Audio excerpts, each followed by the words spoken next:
Hello, Radio Land. Hello, Scott. Hello, Bob. I have Scott. How you doing? Good, good. How's Hello, everybody? hello. Hello. Here we are again, back for another fun-filled half hour of commercial real estate. Myer Realty's Commercial Corner. That's right. That's who we are. Myer Realty's Commercial Corner. If you'd like to call in, 844-790-8255. If you'd like to text a question in, 775-237-2266. We'd love to hear from you. Give us a holler. By the way, Myer Realty's Commercial Corner is actually sort of on a corner. It's over Keystone and 4th. Just, there's bins, discount liquor, which works out well during Christmas time for us. But other than that, if you go just a little west on 4th Street, up to the right, just past, I think it's Burger King, we are in that 2-story building there, the Keystone Annex, it's called. We're actually trying to rebrand that. We're going to rebrand that corner. We're going to call it the West End. I like it. How's that sound to you folks out there? It sounds good to me. And by the way, we do have some space available there, so let me get that out there real quick. We've got retail space downstairs available at $1.13 a foot, all in. Some nice retail space, plenty of parking. We're overparked. We've got 3.5 acres we sit on and probably 125 marked parking places. And we have office space upstairs. We have some medical, some dental available. We had an Absolute Dental pulled out of there and went into their, they're now moving on to so commercial, more retail sort of setting on the ground levels of busy corners. So they moved out.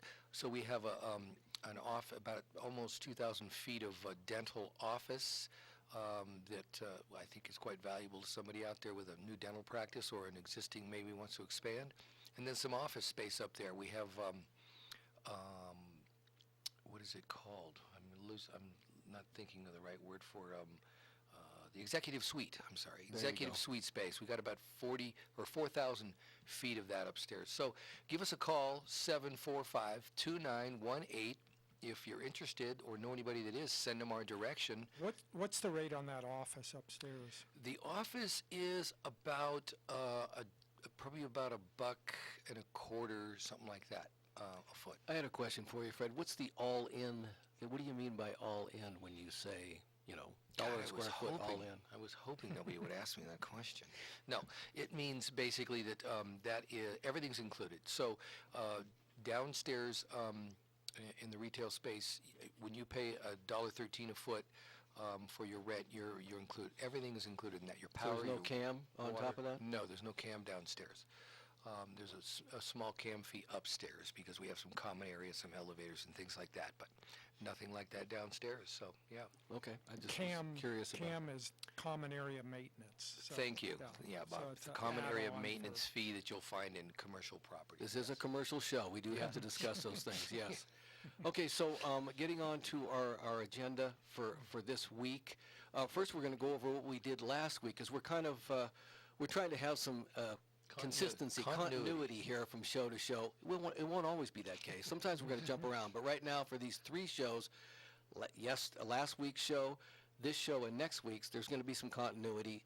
So last week we talked about due diligence in the purchase of a commercial property, and we went over a few things. Bob maybe might highlight a few things that we went over in the due diligence. Yeah, this is for the investor buyer coming into something in an income producing property, and you want to be careful with those numbers that are provided. You want to really look very critically at those.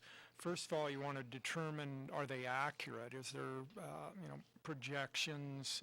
Are there inconsistency in that look anomalous? Tax returns can help you with that. Correct, yes. So that's the first thing you want to determine. You also want to verify that the numbers that are provided are actual numbers, that is, not projected or what's called pro forma, that you're looking at a snapshot of the property that maybe goes for the previous 12 months or even 2 years in some cases, or 3 years in some cases. So these are actual operational income and expenses that you're looking at. You also want to verify and scrutinize the loan documents too on the property if you're stepping into a loan or something to that. It's something, even if you're not stepping into that, you want to pay attention to that so everything it's reported correctly. And you really want to verify this income. If it's, for example, if you're going into a multifamily property, get copies of the leases, look at the rent rolls, and look at the tenant files. Are there certain problems with particular tenants? So you just want to turn over every stone and be very careful on any income producing property, because that's what you're paying for. You're paying for that income stream. So so one of the one of the things you want to do behind all that is you want to do a thing called estoppling potentially tenants if it's a multi-property, or even if it's a commercial setting where you've got a number of tenants, to verify that what the leases you've been given reflect what the tenant says that is going on. You want to verify all that. Right. So. You wouldn't want to buy a property and then have one of the tenants say, well, that's not my agreement. That's going to be a surprise you don't want. Right. Yeah. No. That's a very good point. You want to verify that against the leases. So. Right.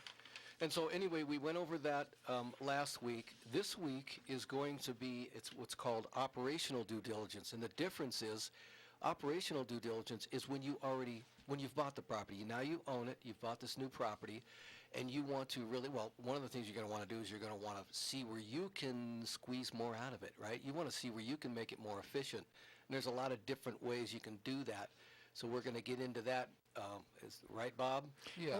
A little bit, yeah. I mean, this is so you've closed on the property, and you want to know everything about that property as a responsible owner, and to maximize your financial return, you need to know all the details, both the positives and the negatives. You have to turn over every possible stone, and so one of the ways that you look at that is the utility costs form a major component, and that's all the utilities, sewer, water, trash, electric, gas, whatever. But those utility bills are key, because there may be situations there that for example, you might have a leak in one of the units that goes unnoticed, and so the utility fees for that month spike or something. So you just want to make sure that you look at every aspect of that, and if there are anomalies or things that seem out of line, that you investigate those and understand why that occurred. That's the first thing to controlling the cost that you want to take a look at. And an annualized statements are going to be what you want to look at, it sounds like, right? Correct. Although I think, and if the owner doesn't have those statements, you can go back to the utility companies, and of course you can get that history on a month-by-month basis. But you want to be sure that you take a very good look at those. I mean, there may be tenants that let their water run for days on end without letting you know. So, things like that are problems. I've got one of those in one of my units. He goes out in the rain. I'm serious. He's out there. It's snowing and slushy raining, and he's watering. And my neighboring tenant calls me and says, I've got this fool outside with his hose on. It's 30 degrees and it's snowing/raining. And he's watering the dirt. It's not even grass. Yeah. Yeah. So those things can happen. And sort of getting a handle on those things is the challenge we're talking about. Property taxes are another thing that you want to take a look at, because they may, in some cases, increase on a sale. Yeah, depending on the area, right? That doesn't happen here in Nevada, right? It doesn't trigger it, but it doesn't trigger it. It does happen eventually. Yeah, definitely. So that's one thing that you want to take a look at. If it seems, overly assessed, then you want to know, you might lodge a complaint. So you want to that's just another aspect of your operational due diligence, trying to control your costs. You want to know about the property tax. You want to look at those in detail. Insurance is another biggie. I'll tell you, If you have a number of properties, or even one property that's a large property, for instance, you can find big savings there by shopping around, raising your deductibles, different things like that. There's ways to save money on insuring your property because there's so many different insurers out there. So keep that in mind. And let me give the call-in number again here real quick because we're going to go to break here in a minute. 844-790-8255. Our number at Myer Realty, 745-2918. Once again, 745-2918. And we are going to meet you around the corner here. We're going to go into a little break, and we will be right back. Thank you. Join me, Elizabeth Stanton, every fourth Wednesday at 9 a.m. on 1180 a.m. Slice of Nevada for my show. There's that song. Gosh, gonna have to get you to play a little more of that next time. You're gonna have to get a little more in that tape loop or whatever you do over there. That magic, put it on a little longer. We like that song. That's the Whitney Meyer Band. For anybody who's interested out there, you can buy that on iTunes. It's called Dream Killer. Yeah, she just played at the Brouhaha. The Brouhaha. Yeah. And that was, there's a lot of brew there, that's for sure. I don't drink brew, but that was... But your brother do. But my brother do. Anyway, I guess it was a wide variety of stuff. There must have been about 50 different breweries there with every kind of beer you can imagine, flavor and everything else. Yeah, I had a good time. Scott was playing. I had a good time. So we're back talking about... what are we talking about this time? Operational due diligence. Operational due diligence, basically after you've bought a commercial property. And it's really the difference between what you're trying to do before you buy it and what you find out you've bought after you've bought it, kind of like. Yeah, I'll just interject right there. The purpose of operational due diligence is to provide a baseline for the expense projection for the buyer's first year of ownership. So it basically, that way you got a baseline, you know where you're starting, and you can gauge everything against that going forward. It helps you kind of understand where you're at and really gives you a good feel like you have your arms around your situation that you just bought. Yeah. Let me give you the call-in number again, folks. We'd love to hear from you, 844-790-8255, or text something in. Am I seeing somebody texting us right there? No. Okay, 775-237-2266. If you'd just like to text a question to us regarding the subject matter today, we'd be happy to attempt. One of the three of us, I'm sure, can answer anything you might throw at us. Or we'll even answer questions about something that's not on the subject matter. I don't know. If you got a personal family problem, send it on in. We can figure that out. So we are now getting into, we're still in the operational, we call the operational due diligence, and we're now in the insurance part of that. We were just getting ready to touch on that. Actually, I did on the way out, and we talked about savings through shopping and shopping for through different insurers and raising deductibles, just different ways within that category to save money, and you certainly can. I've done it myself. And also, if you have a group of properties, bringing them all to one carrier if you don't have them all with one carrier and getting a discount that way. Yeah. Another thing to think about in insurance, I know this is the case with single family. I'm sure it travels into commercial, and that is if there's been any claims on a particular property, that can affect the cost of your insurance. Is that not true, guys? Yeah. Yes. Absolutely true. Yeah.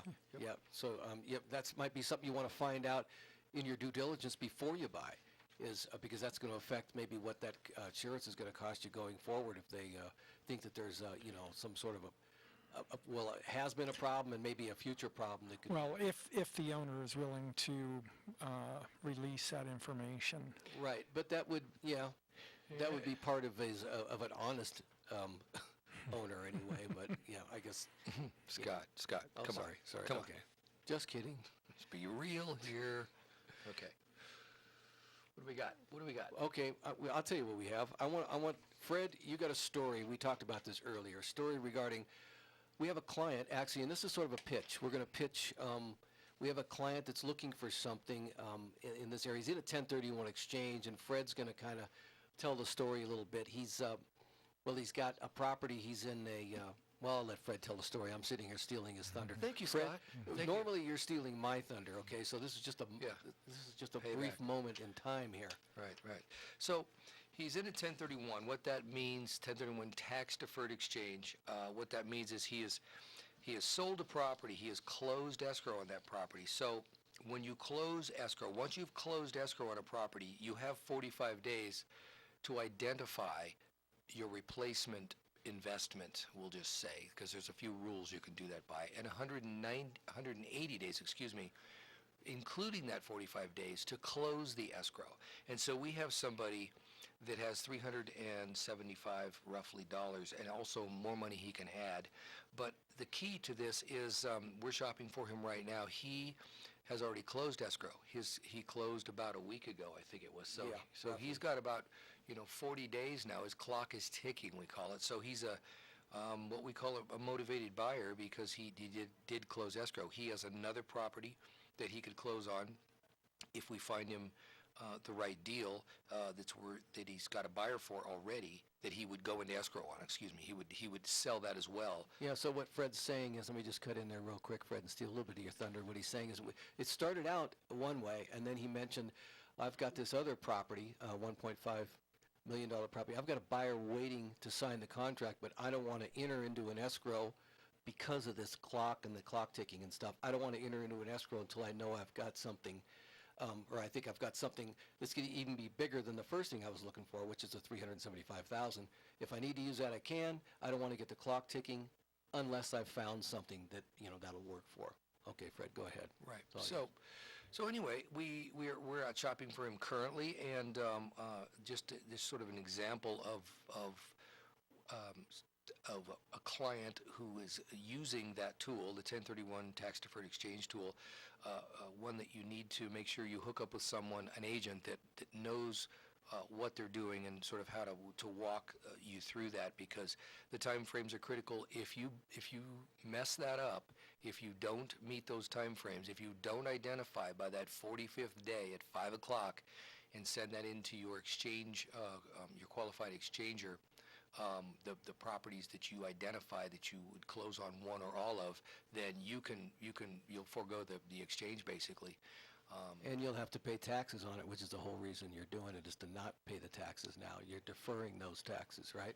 Pushing them on down the road. That's right. So you want to make sure that you're working with someone who's on, has a handle on those clocks that start ticking and sort of how to move you forward. So if you know anybody out there that is has a property, we're looking. We need something for this guy, and he would like some multi-property. He would even look at small commercial properties.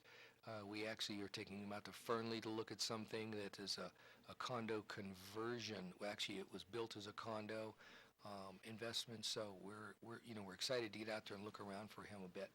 All right, thank you, Fred. Very good job there, Fred. I might let you tell another story down the road. Let me just mention briefly that, or I'll just get into it a little bit about next week as well, because next week will be our third installment of the due diligence, and we're going to talk about physical and legal conditions in the due diligence, and that's going to be investigating. It's going to be, well, you got legal and physical information you're going to check. You have title. There's a lot involved in title search and stuff. We tend to not really see that part of it. It's all done behind the scenes. But especially if it's for instance, title search even happens with phase one. Phase one that's what they do. Is that not right, Fred? You've done some phase ones, and that part of it is doing a search on the title, right? Yeah, phase one is, just real quickly, a phase one is something that is done basically down at 9th Street, basically, is where they go, because all the records are kept there.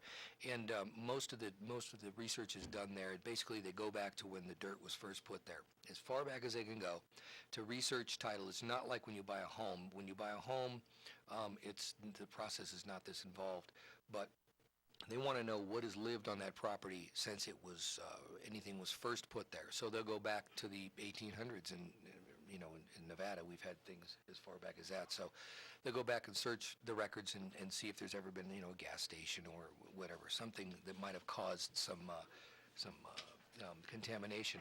And if they see anything in those reports, then they'll move on to what's called a phase 2, which is where they do core drilling and analysis of the soils. So they actually bring out a drilling rig and do some drilling, right? Yeah, they do. Yeah, That sounds a little expensive. Potentially, the process can be, as much as about, it depends on the size of the parcel that you're doing it on, but somewhere between about $25,000 and $5,000. Because they may have to drill several holes in an area or something. They don't just go down and drill one. Yeah, if it's a big potential site, then they'll spread out and drill more holes. So. And do more testing. So, yeah. Well, I might point out that phase 1 is not, is less expensive than phase 2. Phase 2, the test part, it becomes more expensive, but it's not as expensive as phase 3. Good point. You do not want to go to phase 3, okay? Because phase 3 usually involves an attorney and courtrooms and all that Well, sort of stuff. but really the biggest expense there is some remediation, but ongoing monitoring to make sure that the problem is resolved. So that's where the big bucks come in a phase 3. So you want to avoid that. Yeah. So usually, hopefully you've always got your fingers crossed that you're just going to be doing a phase 1, and basically they do some, analysis of paperwork to make sure that there's no reason to move forward from there. And that is really, it's a few $1,000s for that. It's not the $5,000 or more that they can be. Yeah. So anyway, so next week, that's what we're going to be talking about. We're going to get into detail about it's basically the physical and legal conditions of the property and the due diligence regarding that. So make sure and tune in next week. You've been listening to Myer Realty's Commercial Corner. We're here every week, every Wednesday at 4:30 to 5. Excuse me. And please listen in next week. Our number at the office is 745-1986 or 745-2918 is the number. Call either one of those numbers. Thank you very much. Goodbye. When is the best time to talk?